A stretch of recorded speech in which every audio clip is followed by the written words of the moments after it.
এটা যে কি হইছে? আসসালামু আলাইকুম আপু, ভালো আছেন? ওয়ালাইকুম আসসালাম। বাজান, তুমি ভালো আছো? কি করে? এই কিছু না, এই তোমার মায়ের প্রেশার কুকারটা একটু সমস্যা হয়েছে, একটু দেখতে লইছিলাম যে কি হয়েছে। হ্যাঁ, তুমি ভালো আছো না? মাইস কোন সময়? হ্যাঁ, আইছি ওই এই কতক্ষণ আগেই আইছি। তো তোমার হুজুরেরা আছে ভালো? হ্যাঁ, আছে সবাই ভালো।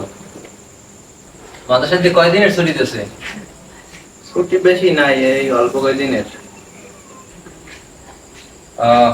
তাক ভালো হয়েছে। তো এবার কয়দিন বেড়াইতে যাবা নেই?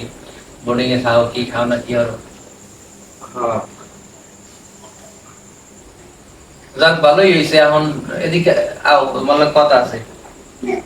ওই মাদ্রাসায় তোমার কি শিখাইলে এতদিন? তাহলে ও কিছু একটু শোনাবা না? হ্যাঁ,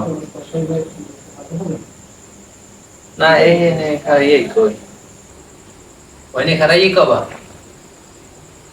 ঠিক আছে, তাই কও, ওইনি খারাই কও, সমস্যা নাই, কও।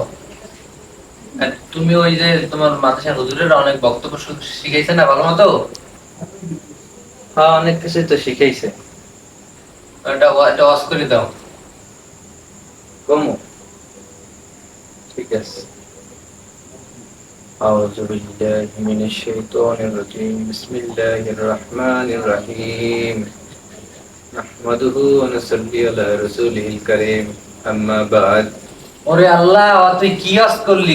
তোর এতদিন মাদ্রাসায় পড়াইয়া তোর তোর মায় তোর মাদ্রাসায় ভর্তি করতে কইছে, তুই হেইয়া মাদ্রাসায় দাইয়া এখন কইতেছ তোর আম্মাই বাদ।